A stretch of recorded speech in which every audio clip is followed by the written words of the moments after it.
미경아, 그동안 정말 고마웠다. 시어머니가 제 이름을 정확히 부르며 그런 말씀을 하신 순간 저는 손에 들고 있던 설거지 그릇을 바닥에 떨어뜨릴 뻔했습니다.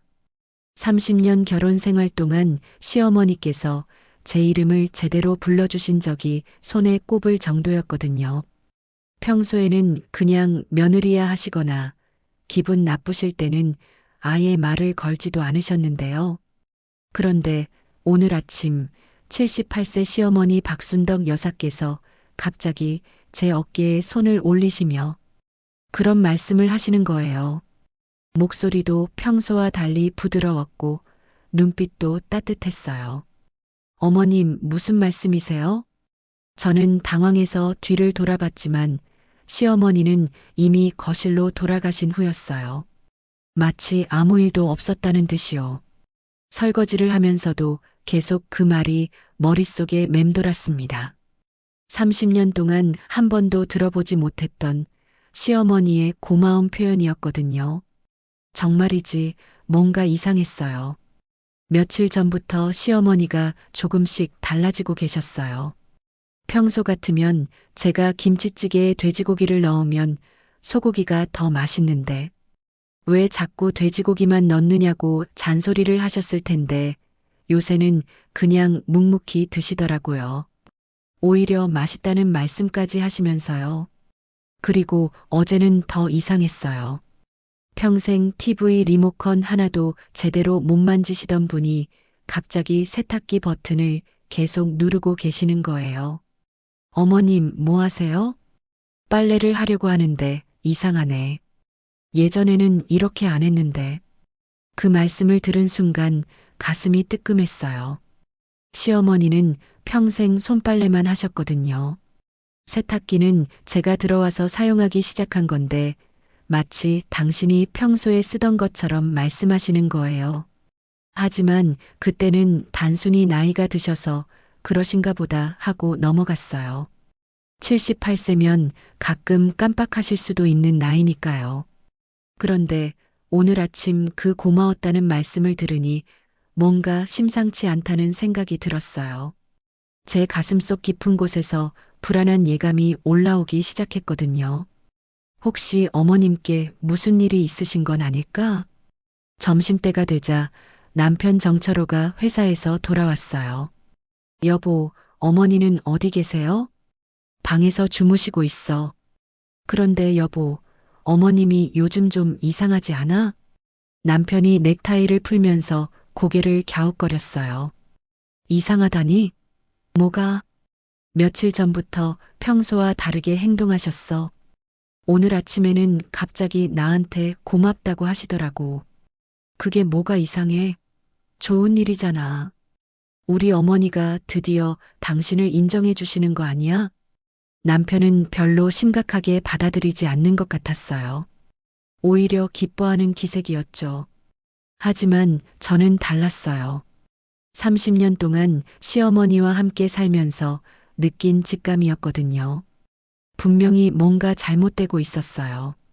오후에 시댁 큰아들인 정철민 형님이 들렀어요. 형님은 어머니를 뵈러 한 달에 한 번씩 오시거든요. 어머니, 안녕하세요. 형님이 인사를 드리자 시어머니가 나오셨는데 그때 정말 충격적인 일이 벌어졌어요. 누구세요? 처음 뵙는 것 같은데. 형님의 얼굴이 순간 굳어졌어요. 저도 마찬가지였고요.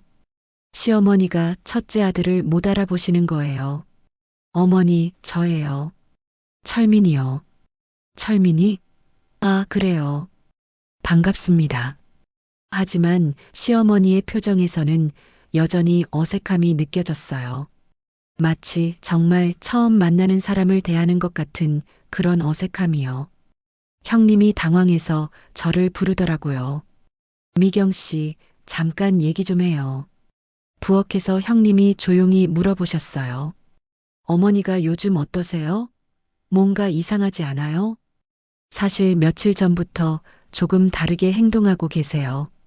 오늘 아침에는 갑자기 저한테 고맙다고 하시더라고요. 고맙다고요? 우리 어머니가요? 형님도 믿을 수 없다는 표정이었어요. 시어머니가 며느리에게 고마움을 표현한다는 건 정말 상상하기 어려운 일이었거든요.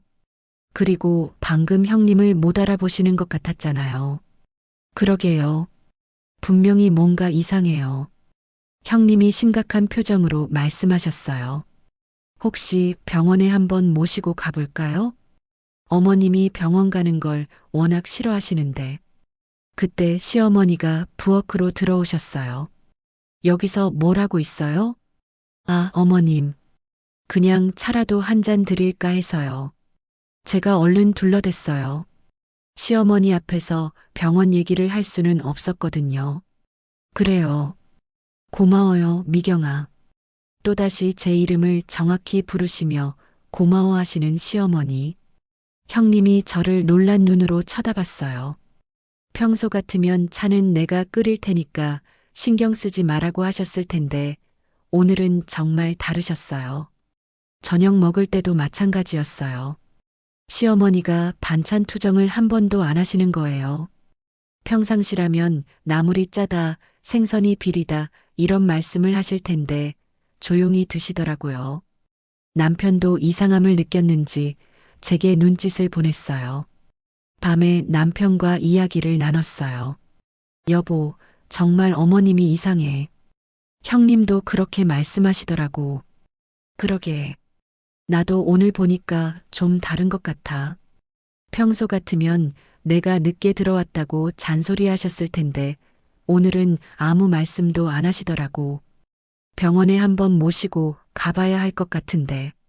어머니가 병원을 워낙 싫어하시잖아.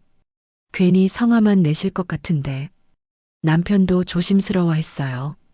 시어머니의 고집스러운 성격을 잘 알고 있으니까요. 그날 밤 잠이 잘 오지 않았어요. 자꾸 시어머니 생각이 났거든요. 정말 단순히 나이가 들어서 그러신 걸까? 아니면 다른 문제가 있으신 걸까? 새벽 3시쯤 화장실을 가려고 일어났는데 시어머니 방에서 불빛이 새어나오는 게 보였어요. 이상해서 살짝 문틈으로 들여다봤더니 시어머니가 옷장을 뒤지고 계시더라고요. 어머님, 무슨 일이세요?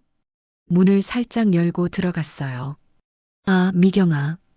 빨간 목도리를 찾고 있는데 어디 뒀는지 모르겠네. 빨간 목도리라니.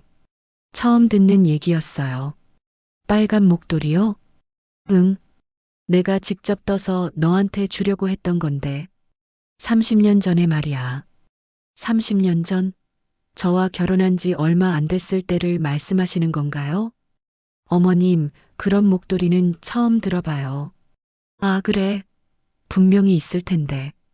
시어머니의 표정이 혼란스러워 보였어요. 뭔가를 기억하려고 애쓰시지만 잘 안 되는 것 같았거든요. 그 순간 저는 확신했어요. 분명히 시어머니께 무슨 문제가 생긴 거라고요. 다음 날 아침 형님께 전화를 드렸어요. 형님, 어젯밤에 어머님이 이상한 행동을 하셨어요. 무슨 행동이요? 새벽에 갑자기 빨간 목도리를 찾으신다면서 옷장을 뒤지고 계셨어요. 30년 전에 저한테 주려고 했던 거라고 하시더라고요. 30년 전에요? 형님의 목소리에서 놀라움이 느껴졌어요. 그런데 저는 그런 목도리를 받은 적이 없어요. 어머님이 저한테 뭔가를 직접 만들어서 주신 적도 없고요. 그럼 어머님이 기억을 잘못하고 계신 건가요? 아니면 다른 문제일 수도 있고요. 그 말을 하면서도 가슴이 무거워졌어요. 혹시 제가 상상하는 그런 문제일까봐 무서웠거든요. 오늘도 시어머니는 평소와 다른 모습을 보이고 계세요. 제게 웃으며 인사도 하시고 아침 준비하는 저를 도와주려고도 하시고요. 30년 동안 한 번도 보지 못했던 시어머니의 다정한 모습들. 그런데 왜 이렇게 가슴이 답답할까요? 왜 이렇게 불안할까요? 어머님께 정말 무슨 일이 일어나고 있는 걸까요? 그리고 그 빨간 목도리는 정말 존재하는 걸까요? 아니면 시어머니의 기억 속에서만 존재하는 걸까요? 내일은 어떤 이상한 일이 또 벌어질지 모르겠어요. 하지만 한 가지는 확실해요. 더 이상 이 상황을 그냥 넘어갈 수는 없다는 것을요. 병원에서 나오는 길, 제 다리가 후들거렸습니다. 의사 선생님의 말이 귓가에 계속 맴돌았어요. 초기 치매 증상으로 보입니다. 빠른 시일 내에 정밀 검사를 받아보시고 무엇보다 가족들의 지속적인 관심과 돌봄이 필요합니다. 시어머니는 병원에서 나오면서도 여전히 혼란스러워 하셨어요. 여기가 어디지? 우리 왜 여기 왔지? 벌써 세 번째 같은 질문이었어요. 1시간 전에 검사받았던 것도 기억하지 못하시는 것 같았거든요. 어머님, 건강검진 받고 나오는 길이에요. 건강검진? 언제 받았지? 가슴이 먹먹했어요. 1챕터에서 느꼈던 불안한 예감이 현실이 되어버린 거예요. 집에 도착하자마자 남편에게 전화했어요. 여보, 지금 당장 집에 와야겠어. 어머님 검사 결과가 나왔어. 왜? 뭐가 잘못됐어? 전화로는 설명하기 어려워. 그리고 형님들도 불러야 할 것 같아. 목소리가 떨렸어요. 30년 결혼 생활에서 이렇게 무서웠던 적이 없었거든요. 저녁 7시 시댁 식구들이 모두 모였어요. 큰형님 정철민, 작은형님 정철수, 그리고 남편 정철호까지. 오랜만에 삼형제가 한자리에 모인 거였죠. 하지만 모인 이유가 이런 거라니. 마음이 복잡했어요. 그래서 의사가 뭐라고 했는데 큰형님이 먼저 입을 열었어요. 초기 치매라고 하더라고요. 정밀 검사를 더 받아보라고 하시는데 제가 말을 끝내기도 전에 작은형님이 끼어들었어요. 치매? 설마 그럴 리가. 우리 어머니가 치매라니. 저도 믿고 싶지 않지만 의사 선생님이 직접 진단한 거예요. 그럼 어떻게 해야 하는데? 남편이 조심스럽게 물어봤어요. 일단 정밀 검사부터 받고 그 다음에 치료 계획을 세워야죠. 그런데 제가 말을 망설이자 큰형님이 재촉했어요. 그런데 뭐? 의사 선생님이 앞으로 지속적인 돌봄이 필요하다고 하시더라고요. 치매는 점점 심해지는 병이라서 그 순간 거실이 조용해졌어요. 모두가 심각성을 깨달은 것 같았거든요. 한참 후에 작은 형님이 입을 열었어요. 그럼 누가 돌봐드려야 하는 건데? 그 말에 저는 가슴이 덜컥했어요. 예상했던 질문이었지만 막상 들으니 답답했거든요. 일단은 우리가 다 같이 상의해서. 큰형님이 말을 시작했지만 바로 작은형님이 끼어들었어요. 형님, 솔직히 말해요. 나는 장사하느라 시간이 없어. 매일 새벽 5시부터 밤 10시까지 일하는데 어떻게 어머니를 돌봐? 나도 마찬가지야. 회사 임원인데 갑자기 휴가 낼 수도 없고. 큰형님도 자신의 사정을 늘어놓기 시작했어요. 그러더니 모든 시선이 제게 향했어요. 아, 이런 상황이 올 줄 알았어요. 미경 씨가 제일 가까이 있으니까. 작은 형님이 조심스럽게 말을 꺼냈어요. 그렇긴 하지만 저도 혼자서는 무리예요. 어머님이 점점 심해지시면. 그럼 어떡하라고? 요양원에 모시자는 거야? 큰형님이 벌떡 일어났어요. 그런 게 아니라 다 같이 분담해서. 분담? 구체적으로 어떻게? 남편이 끼어들었어요. 하지만 제가 보기에는 남편도 책임을 피하고 싶어 하는 것 같았거든요. 미경이가 평일에 돌보고 우리가 주말에 교대로 와서 도와주는 게 어때? 작은 형님의 제안에 큰 형님이 고개를 저었어요. 주말에 뭘 할 수 있어? 치매는 24시간 돌봐야 하는 거 아니야? 그럼 형님이 더 좋은 방법 있어? 형제들이 서로 눈치만 보고 있었어요. 결국 누구도 책임지고 싶어 하지 않는다는 게 뻔히 보였거든요. 저는 참을 수 없어서 입을 열었어요. 잠깐만요. 저는 며느리예요. 딸이 아니라고요. 순간 거실이 다시 조용해졌어요. 뭐라고? 큰형님이 눈살을 찌푸렸어요. 30년 동안 어머님과 함께 살았다고 해서 제가 당연히 돌봐야 한다는 건 아니잖아요. 어머님의 친자식은 따로 있는데. 미경 씨, 그게 무슨 말이야? 한 가족인데. 작은 형님이 불쾌한 표정을 지었어요. 한 가족이라고요? 그럼 지금까지 어머님이 저를 한 가족으로 대해주셨나요? 30년간 쌓인 서러움이 터져나왔어요. 어머님이 저한테 차가우셨던 건 모르세요? 제가 뭘 해도 인정해 주시지 않았잖아요. 그런데 이제 와서 돌보라고요? 그래도 지금까지 한 집에서 살았잖아. 남편이 조용히 말했어요. 하지만 그 말이 더 상처였어요. 한 집에서 살았다고 해서 제가 모든 걸 감당해야 해요? 저도 나이가 있는데 제 건강은 생각 안 해주세요? 그럼 어떡하라고? 우리가 각자 사정이 있는데. 큰형님이 답답하다는 듯 말했어요. 그 순간 정말 화가 났어요. 30년 동안 참아왔던 모든 것들이 쏟아져 나왔거든요. 사정이 있으시다고요?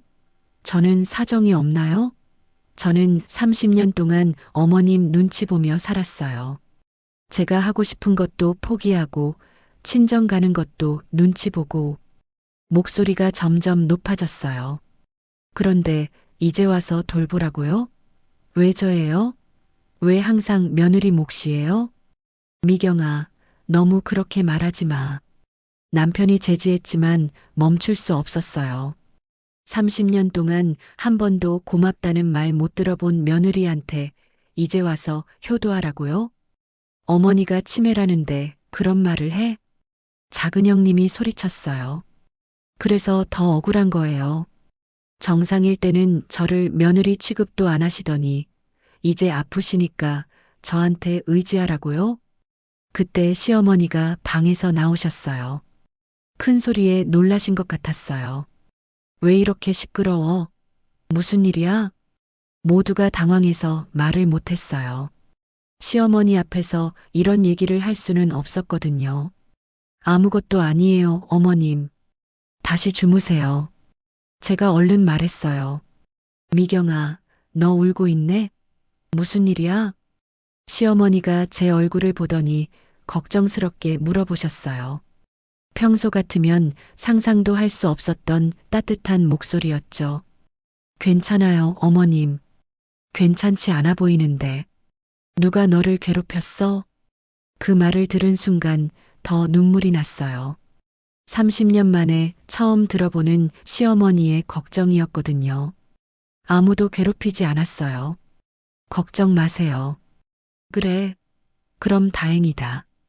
시어머니가 제 등을 다독여 주셨어요. 그 따뜻한 손길에 마음이 더 아팠어요. 시어머니가 방으로 들어가신 후 다시 가족회의가 시작됐어요. 미경 씨, 아까는 너무 감정적이었던 것 같은데. 큰형님이 조금 부드러운 목소리로 말했어요. 감정적이라고요?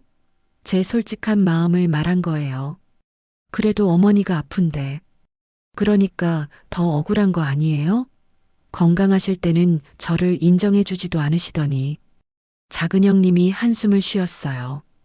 그럼 정말 어떻게 하자는 거야? 요양원에 모시자는 거야? 그것도 방법이죠. 전문가들이 돌보는 게 나을 수도 있어요. 제가 말하자 남편이 깜짝 놀랐어요. 요양원이라니.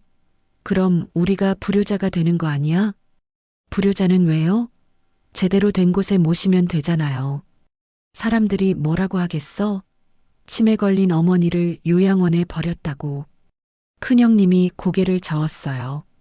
결국 똑같은 이야기의 반복이었어요. 요양원은 싫다, 그렇다고 자신들이 직접 돌볼 수는 없다. 그러니 며느리가 돌봐야 한다. 그럼 정말 제가 혼자 돌보라는 거예요? 혼자가 아니야. 우리가 도와줄게. 작은 형님이 말했지만 구체적인 계획은 없었어요. 어떻게 도와주실 건데요? 병원 갈 때 차로 모셔다 드리고 주말에 가끔 안부 확인하고. 그게 전부였어요. 결국 실질적인 돌봄은 모두 제 몫이었죠. 24시간 돌봄이 필요하다고 했는데 그것만으로 충분할까요? 미경이가 제일 가까이 있으니까 자연스럽게 그렇게 되는 거지. 남편의 말에 정말 허탈했어요. 자연스럽게요? 30년 동안 냉대받았던 며느리가 이제 와서 자연스럽게 돌봐야 한다고요? 그런 식으로 말하지 마. 어머니도 나이가 들면서 변하시는 거야. 변하셨다고요? 치매 때문에 변하신 거예요. 병 때문에 착해지신 거라고요. 제 말에 모두가 불편한 표정을 지었어요. 밤 10시가 넘어서야 회의가 끝났어요. 결론은 예상한 대로였어요. 제가 주 돌봄자가 되고 형님들은 가끔 도와주기로 한 거죠.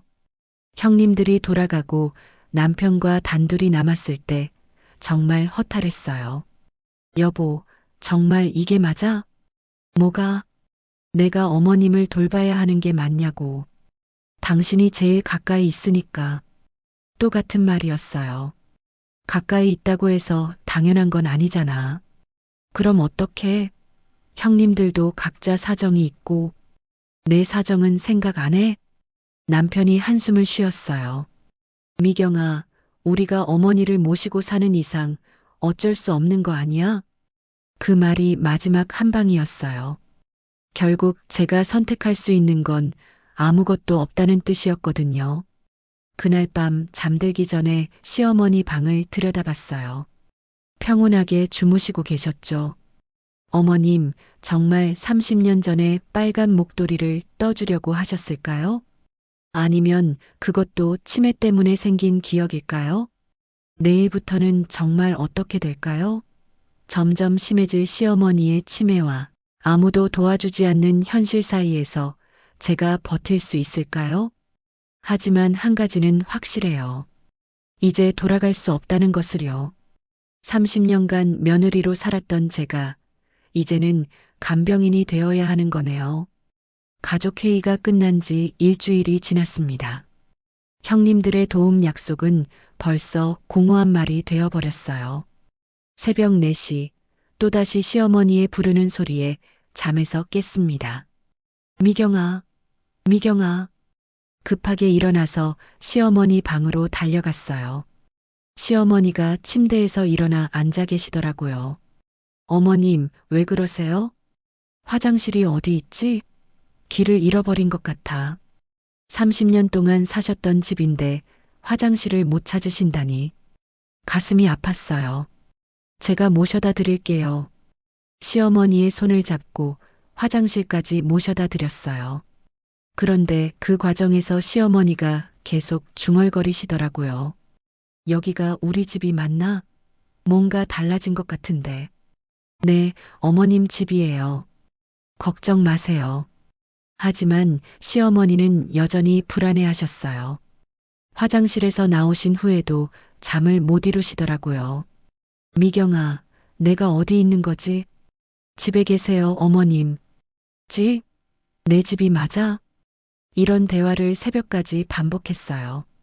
결국 저도 한숨도 못 잤죠. 아침 7시 남편이 출근 준비를 하면서 말했어요. 어젯밤에 어머니가 시끄러웠네. 잠 못 잤어? 응. 거의 밤새 깨어 계셨어. 그럼 오늘 낮에 좀 주무셔. 나 출근할게. 남편은 그게 전부였어요. 위로도 없고 어떻게 하면 좋을지 함께 고민해 주지도 않고요. 혼자 남겨진 아침, 시어머니에게 아침을 준비해 드렸어요. 어머님, 아침 드세요. 고마워요. 순간 마음이 따뜻해졌어요. 하지만 바로 다음 순간이었죠. 그런데 당신은 누구세요? 제가 누군지 모르시는 거예요. 1시간 전까지 제 이름을 부르시더니 이제는 모르신다니. 미경이에요, 어머님. 며느리요. 며느리? 우리 집에 며느리가 있었나? 그 말에 울컥했어요. 30년을 함께 살았는데 며느리가 있었는지 모르신다니. 네, 30년 전부터 함께 살았어요. 30년? 그럴 리가 없는데. 나는 혼자 사는 줄 알았는데.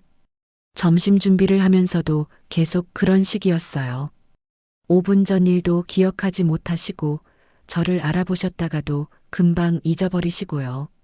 그런데 가장 힘든 건 시어머니의 이중적인 모습이었어요. 오후 2시쯤 갑자기 시어머니의 눈빛이 또렷해지더라고요. 며느리, 점심은 뭘 해 먹었어? 다시 예전의 차가운 목소리였어요. 삼겹살 구이랑 된장찌개 해드렸는데요. 삼겹살? 기름져서 소화가 안 된다고 몇 번 말했어? 왜 자꾸 내 입맛에 안 맞는 걸 해주는 거야? 30년간 들어온 잔소리가 다시 시작됐어요. 아, 이게 진짜 시어머니구나 싶었죠. 죄송해요. 다음에는 더 신경 쓸게요. 신경 쓴다고 하면서 왜 항상 똑같아? 정말 답답해 죽겠어. 그 순간 정말 울고 싶었어요. 새벽부터 밤까지 돌봐드리는데 정작 의식이 또렷할 때는 여전히 저를 구박하시는 거예요. 하지만 1시간 후 시어머니가 또 바뀌셨어요. 미경아, 어디 있어? 방에서 불안한 목소리로 저를 부르시더라고요. 여기 있어요, 어머님. 아이고, 다행이다. 혼자 있으니까 무서웠어. 아까 전까지 저를 구박하시던 분이 이제는 저를 의지하시는 거예요. 괜찮아요. 제가 옆에 있을게요. 고마워, 미경아. 내가 없으면 어떡하지? 이런 말씀을 하실 때면 마음이 복잡했어요. 이게 진심인지 아니면 병 때문인지 구분이 안 됐거든요. 저녁을 준비하다가 잠깐 화장실에 간 사이에 큰일이 생겼어요. 으악! 시어머니가 비명을 지르시는 소리에 급하게 나가봤더니 가스레인지에 빈 냄비를 올려놓고 불을 켜놓으신 거예요. 냄비 바닥이 새까맣게 타고 있었어요. 어머님, 위험해요. 급하게 불을 끄고 창문을 열었어요. 연기가 자욱했거든요. 내가 뭘 한 거지? 시어머니가 당황해 하셨어요. 괜찮아요. 실수해요. 하지만 속으로는 정말 무서웠어요. 잠깐 눈을 떼도 이런 일이 생기다니. 앞으로 어떻게 해야 할까요? 그날 밤 남편에게 말했어요.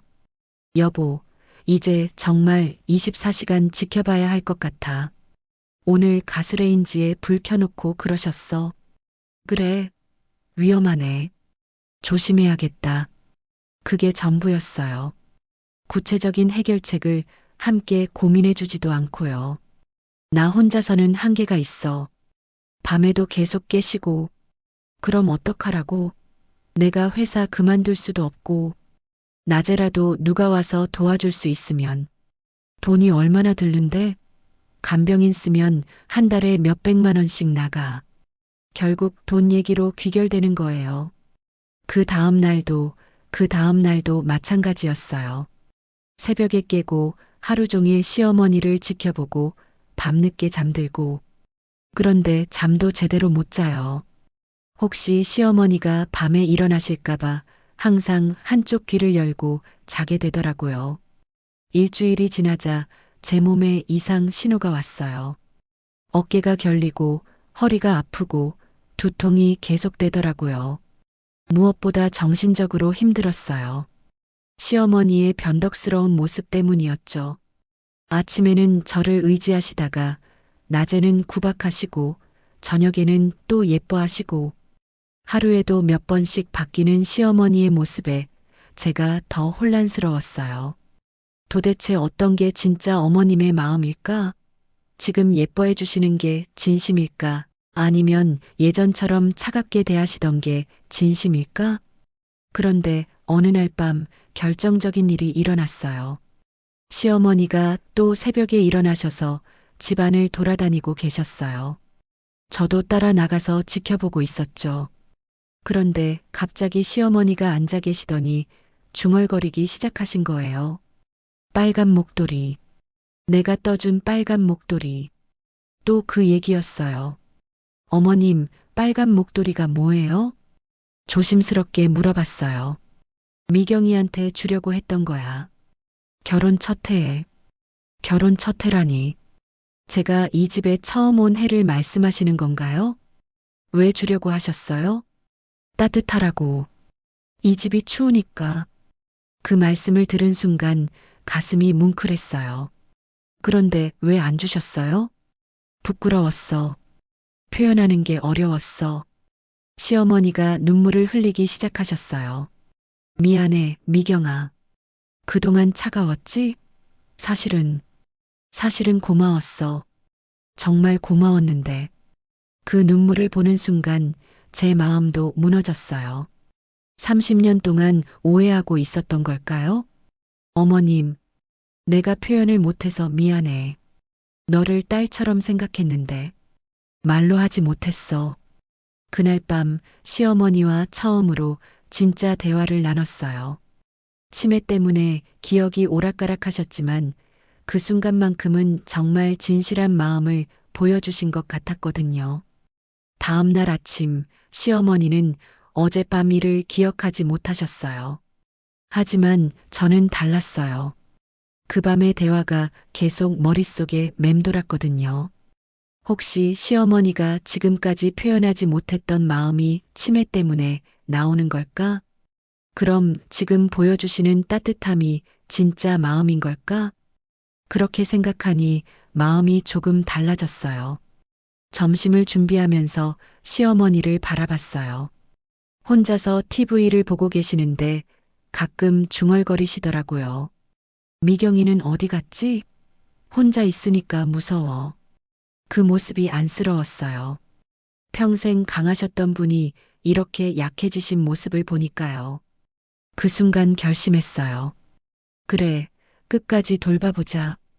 어머님이 표현하지 못했던 사랑이든 치매 때문에 생긴 착각이든 상관없어.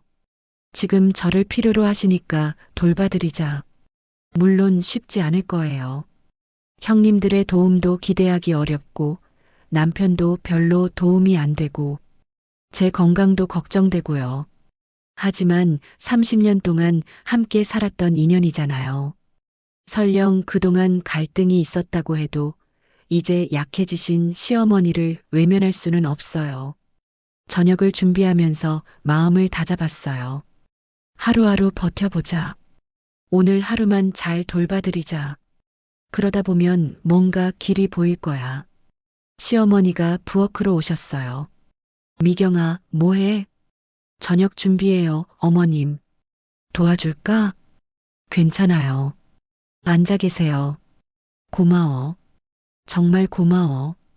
그 고마움이 진심인지 치매 때문인지는 중요하지 않았어요. 지금 이 순간 저를 고마워하는 시어머니의 마음이면 충분했거든요. 밤이 되어 시어머니를 재우고 나서 생각했어요. 앞으로 더 힘든 일들이 있을 거예요. 치매는 점점 심해질 테니까요. 하지만 이제 마음의 준비는 됐어요. 30년간 며느리로 살았던 제가 이제는 진짜 딸이 되어 보겠어요. 시어머니가 찾고 계시는 그 빨간 목도리 언젠가 찾아드릴 수 있을까요? 아니면 제가 직접 떠드려야 할까요? 혼자서 시어머니를 돌본 지 한 달이 지났습니다. 제 몸은 한계에 다다르고 있었어요. 아침 6시 또다시 시어머니의 부르는 소리에 잠에서 깼어요. 어젯밤에도 3번이나 깨우셨거든요. 미경아, 어디 있어? 급하게 일어나려다가 어지러워서 벽을 짚었어요. 요즘 들어 자주 그러더라고요. 몸이 말을 안 듣는 것 같았어요. 여기 있어요, 어머님. 시어머니 방으로 들어가니 침대에서 일어나 앉아 계셨어요. 어디 갔었어? 찾았잖아. 화장실 갔다 왔어요. 화장실? 나도 가야겠다. 시어머니를 부축해서 화장실까지 모셔다 드렸어요. 그런데 발걸음이 예전보다 더 불안정하시더라고요. 아침을 준비하면서도 계속 피곤했어요. 밥을 하다가 깜빡 졸 뻔했죠. 그때 초인종이 울렸어요. 누가 이렇게 아침 일찍? 문을 열어보니 시댁 막내 며느리 윤정이가 서 있었어요. 28세로 결혼한 지 3년 된 철수 형님 댁 며느리죠. 언니, 안녕하세요. 정희야, 이렇게 아침 일찍 웬일이야? 정희는 평소에 거의 얼굴을 비추지 않았어요. 명절이나 제사 때나 겨우 보는 사이였죠. 사실 며칠 전부터 언니 생각이 많이 났어요. 어머님 혼자 돌보시느라 힘드시죠? 그 말을 들은 순간 눈물이 날 뻔했어요. 한 달 동안 아무도 물어봐 주지 않았거든요. 응, 좀 힘들긴 해. 그럴 줄 알았어요. 제가 도와드릴게요. 뭐라고? 깜짝 놀랐어요. 정희가 도와주겠다니 예상치 못한 말이었거든요. 사실 제가 요양보호사 자격증을 땄어요. 어머님 치매 소식을 듣고 언니한테 도움이 될까 싶어서요. 정희가 가방에서 자격증을 꺼내 보여줬어요. 정말? 언제 따놓은 거야? 6개월 전에요. 남편은 반대했지만 나중에 필요할 것 같아서 몰래 공부했어요. 정의의 진심이 느껴졌어요. 하지만 한편으로는 의아했죠. 왜 갑자기? 평소에는 관심도 없었는데. 정의야, 고맙긴 한데. 형님이 뭐라고 하시지 않을까? 남편한테는 제가 말할게요. 어머님이 아프신데 가족이 도와야죠. 그날부터 정희가 오전에 와서 시어머니를 돌봐주기 시작했어요. 처음에는 어색했어요. 정희와 저는 그동안 깊은 대화를 나눈 적이 거의 없었거든요. 언니, 어머님이 보통 몇 시에 주무세요? 일정하지 않아. 어떨 때는 밤새 깨어 계시기도 하고. 아, 그렇구나. 그럼 낮에 많이 주무시겠네요. 정희가 시어머니를 대하는 모습을 보니 신기했어요. 자격증을 딴 덕분인지 전문적으로 돌보더라고요. 어머님, 이제 목욕하실 시간이에요. 목욕? 어제 했는데? 어제는 안 하셨어요. 기억 안 나세요? 정희가 부드럽게 말하면서도 확신 있게 이끌어가는 모습이 인상적이었어요. 정희야, 어머님이 목욕하는 걸 싫어하시는데 어떻게 그렇게 잘 설득해? 요양보호사 교육받을 때 배웠어요. 치매 환자분들은 안정감을 주는 게 중요하대요. 그날 오후 정희와 차를 마시면서 이야기를 나눴어요. 정희야, 솔직히 물어볼게. 왜 갑자기 도와주려고 하는 거야? 정희가 잠시 망설이더니 말했어요. 사실, 저도 시댁에서 힘들었거든요. 어떻게? 결혼 초기에 시어머님이 저한테 차가우셨어요. 언니만큼은 아니어도요. 정희의 고백에 놀랐어요. 평소에 워낙 밝고 씩씩해 보였거든요. 저는 막내 며느리라서 그나마 나았지만 언니가 얼마나 힘드셨을지 알 것 같아요. 정말? 네. 사실 언니를 보면서 많이 배웠어요. 어떻게 인내하며 사는지. 그 말을 들으니 마음이 따뜻해졌어요. 누군가가 제 마음을 이해해 준다는 게 이렇게 고마울 줄 몰랐거든요. 그리고 저도 언젠가는 어머님을 돌봐야 할 날이 올 텐데 미리 배워두면 좋을 것 같아서요. 정희의 솔직한 마음에 감동했어요. 고마워, 정희야. 정말 고마워. 그날부터 저희 둘은 팀이 되었어요. 오전에는 정희가 와서 시어머니 목욕, 운동, 산책을 도와주고 오후에는 제가 식사와 약 복용을 챙겼어요. 무엇보다 좋았던 건 누군가와 고민을 나눌 수 있다는 거였어요. 언니, 어머님이 오늘도 빨간 목도리 얘기하시더라고요. 응, 요즘 자주 그러셔. 정말 있는 것 같은데요? 어머님 표정이 너무 간절하셔서 정희도 그 빨간 목도리가 궁금해했어요. 30년 전 일을 기억하는 게 신기해요. 요즘 일은 금방 잊으시는데 치매가 그런 거래. 오래된 기억은 더 생생하다고 하더라고. 정희와 함께 시어머니를 돌보면서 많은 걸 배웠어요. 전문적인 돌봄 방법부터 시어머니의 심리 상태까지요. 언니, 어머님이 언니한테만 유독 의지하시는 게 보여요. 그래. 네. 제가 있어도 언니만 찾으세요. 뭔가 특별한 애착이 있으신 것 같아요.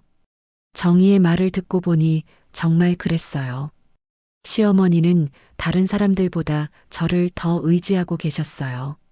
하지만 한 달 후 문제가 생겼어요. 정희가 오지 못하게 된 거예요. 언니, 죄송해요. 남편이 그만두라고 해요. 왜? 무슨 일이야? 시아버지가 뭐라고 하셨나 봐요.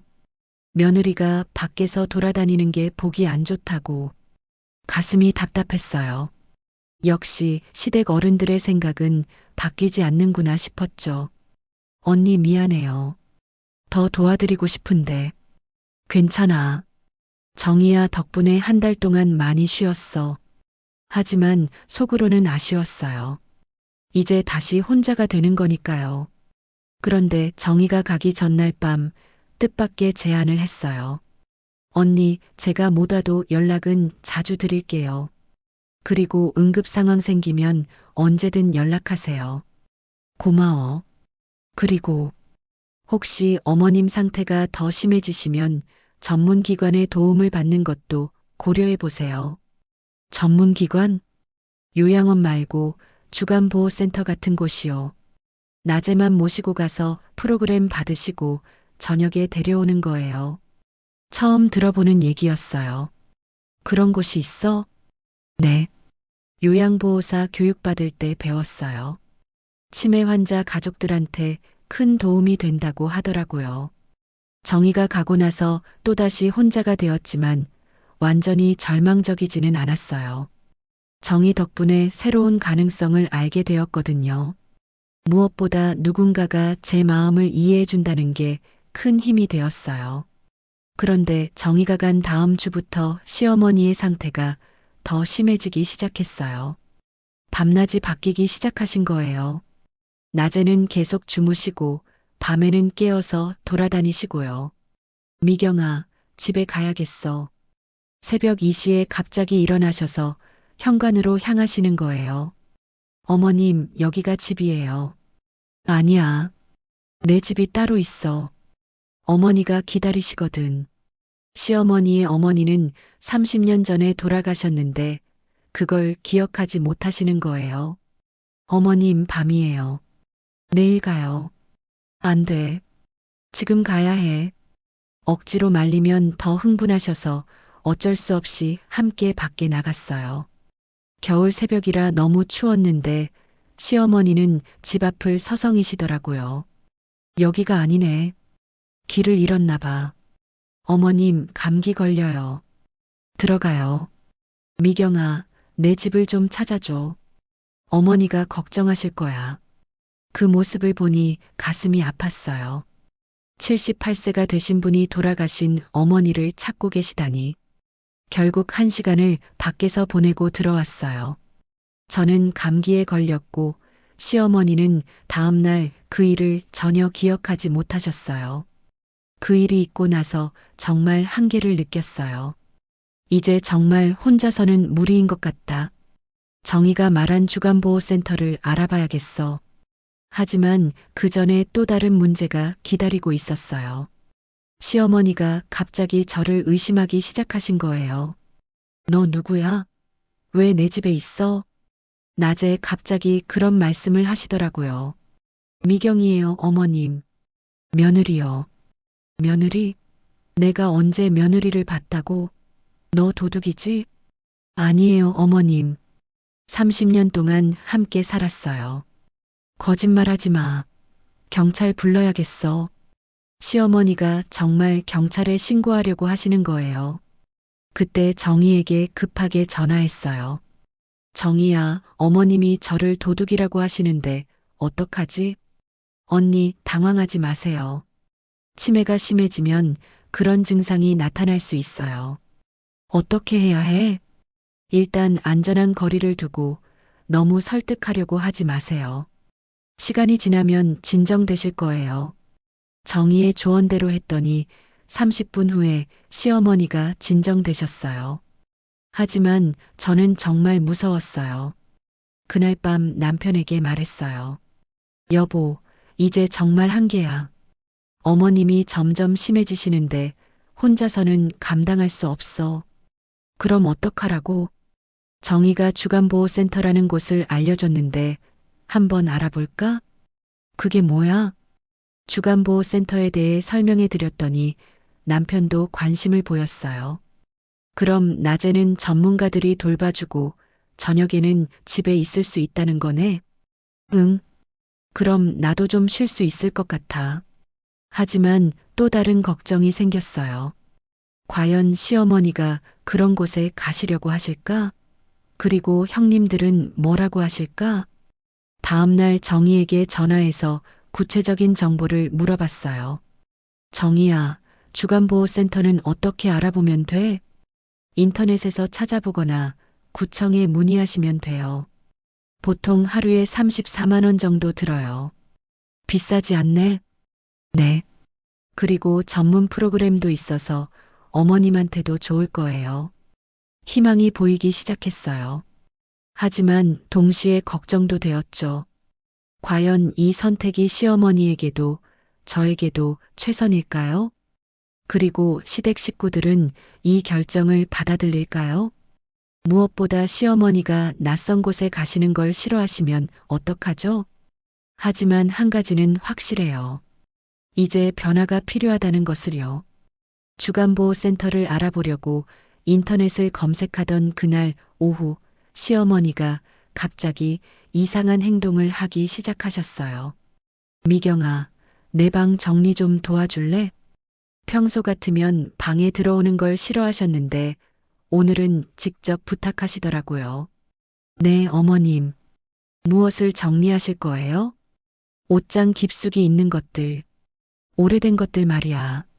시어머니 방 옷장을 열어보니 정말 오래된 물건들이 가득했어요.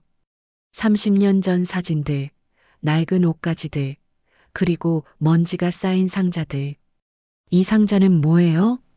제가 한 상자를 들어 올리자 시어머니의 표정이 달라졌어요. 아, 그건 특별한 거야. 상자를 열어보니 빨간색 실뭉치들과 뜨개질 바늘, 그리고 반쯤 완성된 무언가가 들어 있었어요. 이게 뭐예요? 목도리, 빨간 목도리. 시어머니의 목소리가 떨렸어요. 어머님이 계속 말씀하시던 그 목도리예요? 응, 너한테 주려고 했던 거야. 시어머니가 그 빨간 실뭉치를 만지시며 눈물을 글썽이기 시작하셨어요. 30년 전에 정말 떠주려고 하셨던 거구나. 미경아, 앉아봐. 얘기할 게 있어. 시어머니가 침대에 앉으시며 저를 불렀어요. 그 표정이 어느 때보다 진지하셨어요. 사실 나는 너를 좋아했어. 처음부터. 갑작스러운 고백에 저는 말을 잃었어요. 그럼 왜 그렇게 차갑게 하셨어요? 바보같이 표현할 줄을 몰랐어. 시어머니의 목소리가 작아졌어요. 내가 시집 왔을 때 시어머니가 무서웠거든. 늘 혼나고, 늘 잘못하고. 그래서 며느리한테는 그러면 안 된다고 생각했는데. 어머님, 근데 막상 너를 보니까 어떻게 대해야 할지 모르겠더라고. 너무 예쁘고 착한데 내가 뭘 해줘야 할지. 시어머니가 빨간 실뭉치를 쓰다듬으셨어요. 그래서 목도리를 떠주려고 했어. 이 집이 추우니까 내가 따뜻하게 지내라고. 그럼 왜 안 주셨어요? 부끄러웠어. 솜씨도 서툴고 너한테 미안해서. 그 말을 들은 순간 30년간의 오해가 풀리는 것 같았어요. 어머님, 그럼 지금까지 저한테 차갑게 하신 건 너를 어떻게 사랑해야 할지 몰라서 서툴렀던 거야. 시어머니의 눈물이 떨어졌어요.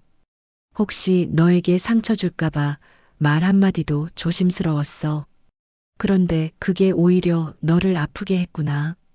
제 눈에도 눈물이 고였어요. 어머님, 몰랐어요.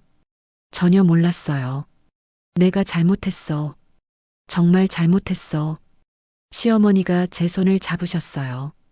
30년 동안 너한테 못해준 말이 있어. 무슨 말이요? 사랑한다고. 고맙다고. 내 딸 같다고. 그 순간 모든 게 무너지는 것 같았어요. 30년간 쌓였던 서운함, 외로움, 그리고 오해들이 한꺼번에 녹아내렸어요. 어머님, 저도 사랑해요. 정말? 네. 지금 이 순간 정말 사랑해요. 시어머니가 빨간 실뭉치를 제 손에 쥐어주셨어요. 이걸로 목도리를 완성해줘. 30년 늦었지만, 네, 꼭 완성할게요. 그때 시어머니가 갑자기 옷장 깊숙한 곳에서 또 다른 것을 꺼내셨어요. 이것도, 이것도 내 거야. 낡은 일기장이었어요. 뭐예요, 이건? 내가 쓴 거야. 너에 대한. 일기장을 펼쳐보니 30년 전 날짜부터 시작되어 있었어요. 오늘 새 며느리가 왔다. 너무 어리고 예쁘다. 잘 대해줘야 하는데 어떻게 해야 할까? 며느리가 김치를 담갔다. 맛있다고 해줬는데 표정이 어색했나? 내가 무서운가? 며느리가 아플 때 약을 사다 줄까 했는데 말을 못했다. 왜 이렇게 어색할까? 일기를 읽으면서 눈물이 멈추지 않았어요. 30년 동안 시어머니가 저를 어떻게 생각하고 계셨는지 알 수 있었거든요. 어머님, 이 일기에는 왜 이런 말들이 가득한데 실제로는 다르게 행동하셨어요? 말로 하는 게 너무 어려웠어. 혹시 오해받을까봐, 혹시 부담스러워할까봐. 시어머니가 계속 울고 계셨어요. 그래서 반대로 행동한 거야. 차가우면 안전할 거라고 생각했어. 바보같이. 마지막 일기는 몇 달 전 것이었어요. 치매라는 진단을 받았다. 머릿속이 점점 흐려진다.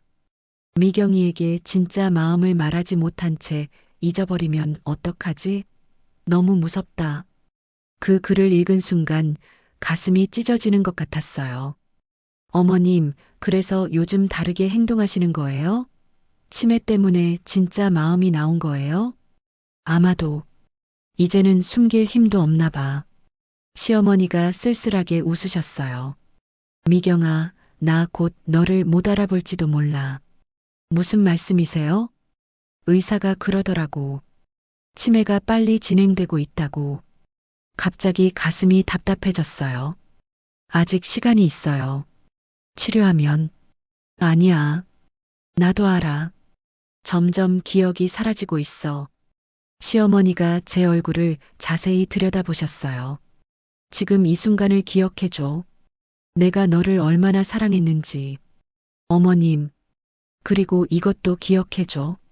시어머니가 갑자기 일어나서 옷장 맨 아래에서 또 다른 상자를 꺼내셨어요. 이건 뭐예요? 내가 이 집에 처음 왔을 때 입었던 옷이야.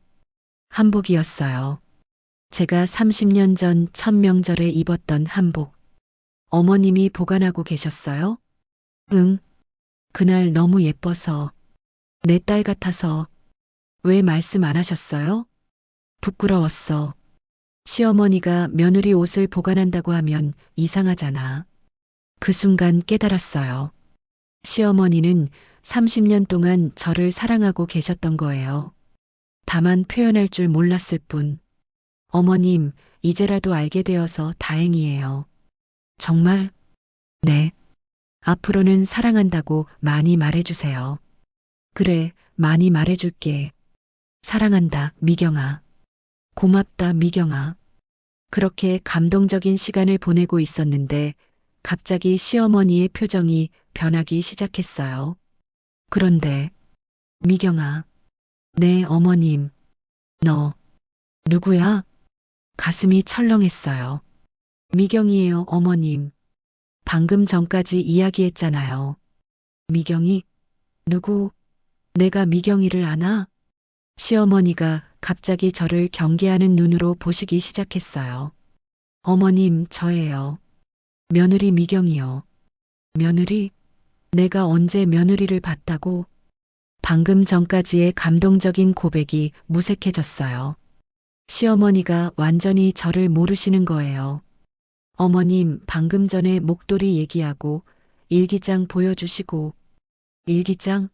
이게 뭐야? 누가 내 방에 이런 걸 들고 왔어? 시어머니가 일기장을 집어던지셨어요. 그리고 이 빨간 실은 뭐야?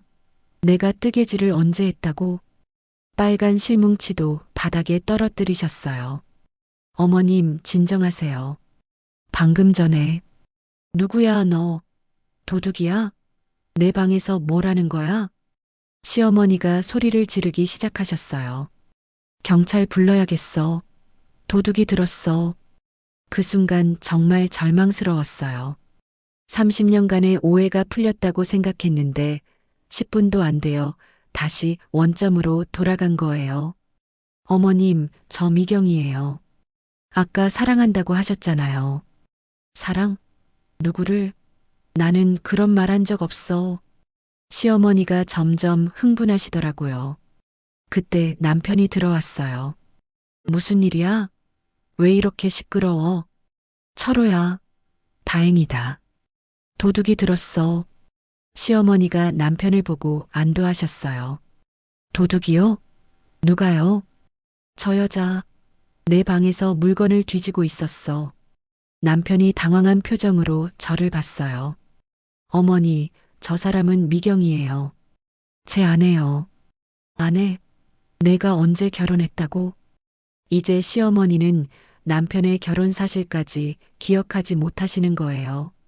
그날 밤 모든 게 무너진 것 같았어요.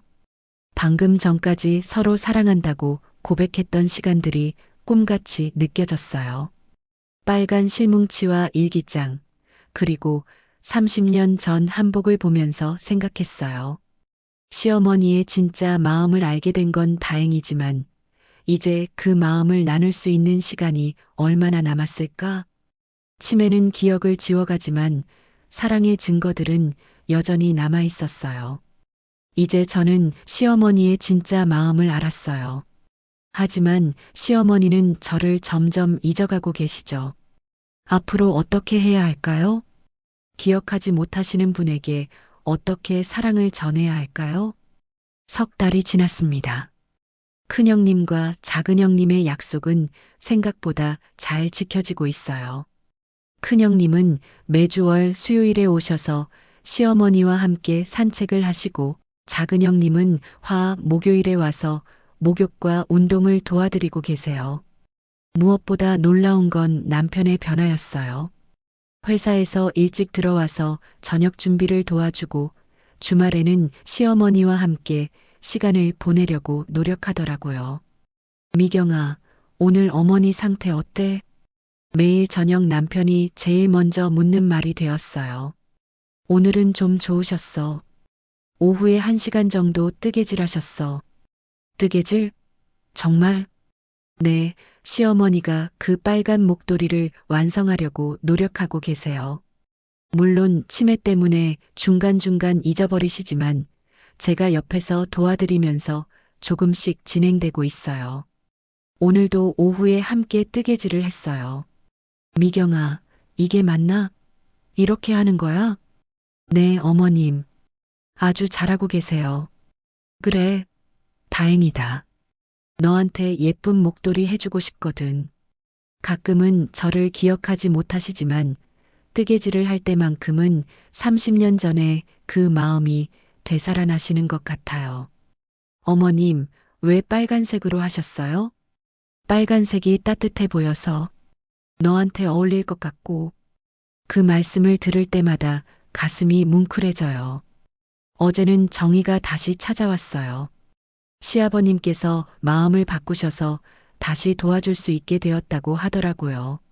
언니, 어머님 많이 좋아지셨네요. 응. 가족들이 함께 돌보니까 확실히 안정되신 것 같아. 정희와 함께 시어머니를 돌보는 시간들이 참 소중해요. 처음에는 서먹했던 우리 관계도 이제는 정말 자매 같아졌거든요. 언니, 저도 언젠가는 이런 날이 올 텐데 많이 배우고 있어요. 그래, 미리 준비하는 게 좋아. 나처럼 당황하지 말고.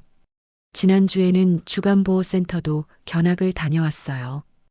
혹시나 해서 알아본 건데 생각보다 좋은 프로그램들이 많더라고요. 어머님, 여기 어때요? 사람들도 많고 재미있어 보이는데. 글쎄, 집이 좋은데. 아직은 집에서 지내시는 걸 원하시지만 나중에 필요하면 언제든 이용할 수 있다는 생각에 마음이 좀 편해졌어요. 오늘 오후 시어머니와 단둘이 있을 때 특별한 일이 있었어요. 빨간 목도리가 드디어 완성된 거예요. 어머님, 다 됐어요. 정말? 보여줘. 시어머니가 완성된 목도리를 들고 한참을 바라보셨어요. 예쁘네. 정말 예뻐. 어머님이 거의 다 하셨어요.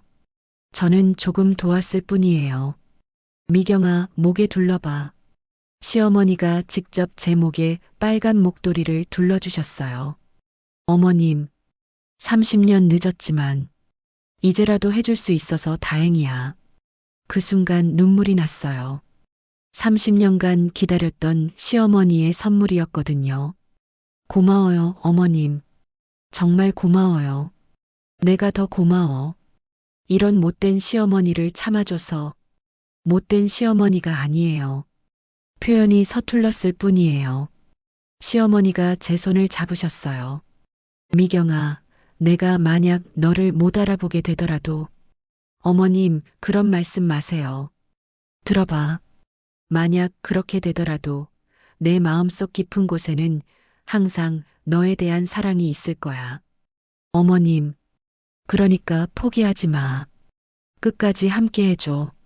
네, 약속해요. 그날 저녁 가족들이 모두 모여서 저녁을 먹었어요. 요즘 일주일에 2번씩은 이렇게 다 같이 모이거든요. 어머니, 오늘 목도리 완성하셨다며요? 큰형님이 물어보셨어요. 응, 미경이한테 해준 거야. 시어머니가 자랑스럽게 말씀하셨어요. 와, 정말 예쁘네요. 정희가 감탄했어요. 30년 전에 떠주려고 했던 건데 이제야 완성했어. 작은 형님이 놀라셨어요. 30년 전부터요? 응. 미경이가 처음 왔을 때부터 떠주고 싶었거든. 그 말을 들은 형님들의 표정이 달라졌어요. 시어머니가 저를 얼마나 오래 생각하고 계셨는지 알게 되신 거죠. 어머니, 우리가 정말 몰랐네요. 큰형님이 죄송하다는 표정으로 말씀하셨어요. 이제라도 알았으니 됐어. 앞으로 미경이 잘 챙겨줘. 네, 어머니. 그날 밤 빨간 목도리를 목에 두르고 거울을 봤어요. 따뜻하고 예뻤어요. 무엇보다 30년간의 오해와 갈등이 모두 녹아있는 것 같아서 더 소중했어요. 지난주에는 특별한 날이 있었어요. 시어머니가 갑자기 의식이 또렷해지시면서 옛날 이야기를 많이 해주신 거예요. 미경아, 내가 시집 왔을 때 얘기해 줄까? 네, 듣고 싶어요. 나도 너처럼 힘들었어. 시어머니가 무서우셔서 밥도 제대로 못 먹었거든. 그러셨어요? 응. 그래서 며느리한테는 그렇게 하면 안 된다고 생각했는데 막상 표현을 못 하겠더라고. 시어머니의 젊은 시절 이야기를 들으면서 더 많이 이해하게 되었어요. 어머님도 어려우셨구나. 그래. 우리 세대는 감정 표현을 안 배웠어. 사랑한다는 말도 부끄러워서 못했고, 지금이라도 많이 해주세요. 그래, 앞으로 매일 할게. 사랑한다, 미경아. 저도 사랑해요, 어머님. 요즘은 이런 대화를 자주 나눠요. 치매 때문에 가끔 잊어버리시지만, 그럴 때마다 다시 말씀드리면 돼요. 어제는 병원에 정기 검진을 받으러 갔어요. 의사 선생님이 말씀하시길 가족들의 따뜻한 돌봄 덕분에 진행 속도가 많이 늦춰졌다고 하더라고요. 환자분이 안정적이에요. 가족분들이 정말 잘 돌보고 계시는 것 같네요. 감사해요, 선생님. 치매는 완치가 어렵지만 이렇게 사랑으로 돌보시면 환자분도 행복하게 지낼 수 있어요. 집에 돌아오는 길에 시어머니가 말씀하셨어요. 미경아, 나 행복해. 정말이세요? 응. 이렇게 가족들이 돌봐주니까 무서울 게 없어. 그 말을 들으니 지금까지의 모든 고생이 보상받는 기분이었어요. 오늘은 일요일이에요. 온 가족이 모여서 시어머니와 함께 옛날 사진을 정리했어요. 이 사진은 언제 찍은 거예요? 정희가 30년 전 사진을 보며 물어봤어요. 미경이가 처음 왔을 때야. 얼마나 예뻤는지. 시어머니가 제 젊은 시절 사진을 자랑스럽게 보여주셨어요. 정말 예쁘시네요, 언니. 지금도 예뻐. 나이 들어도 여전히 예뻐. 시어머니의 말에 얼굴이 빨개졌어요. 사진을 정리하다가 발견한 건 시어머니가 제 사진을 정말 많이 보관하고 계셨다는 거예요. 저도 모르게 찍힌 일상 사진들까지 말이에요. 어머님, 이런 사진까지 다 간직하고 계셨어요? 당연하지. 내 딸 사진인데. 그 말에 가슴이 뭉클했어요. 저녁을 먹고 나서 시어머니와 단둘이 앉아 있을 때 시어머니가 갑자기 물어보셨어요. 미경아, 후회 안 해? 뭐요? 이 집에 온 거, 나 같은 시어머니 만난 거, 잠시 생각해 봤어요. 정말 후회할까? 아니에요. 전혀 후회 안 해요. 정말? 네. 힘들었지만 지금은 정말 행복해요. 나도야.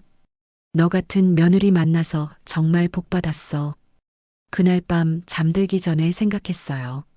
30년이라는 긴 시간 동안 오해와 갈등이 있었지만 결국 우리는 서로를 이해하게 되었어요. 치매라는 아픈 병을 통해서였지만 진짜 사랑을 확인할 수 있었어요.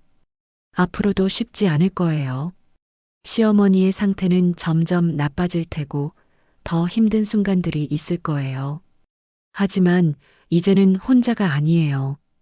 가족 모두가 함께하고 있고 서로 사랑한다는 걸 알고 있으니까요. 빨간 목도리를 만지며 생각해요.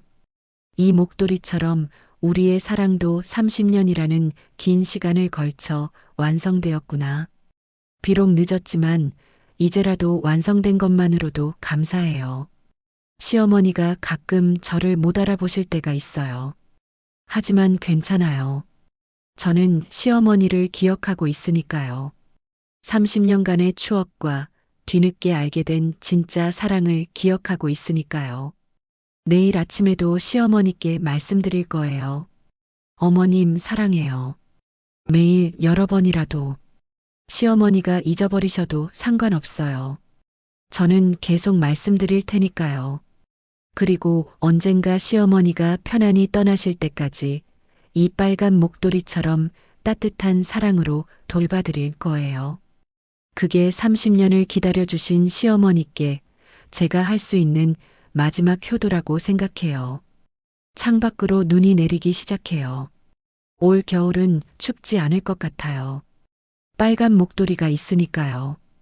그리고 무엇보다 이제는 진짜 가족이 되었으니까요. 오늘도 끝까지 시청해주신 구독자, 시청자 여러분께 진심으로 감사드립니다. 항상 건강하시고 여러분의 인생에도 아름다운 기적이 찾아오기를 진심으로 바랍니다. 감사합니다.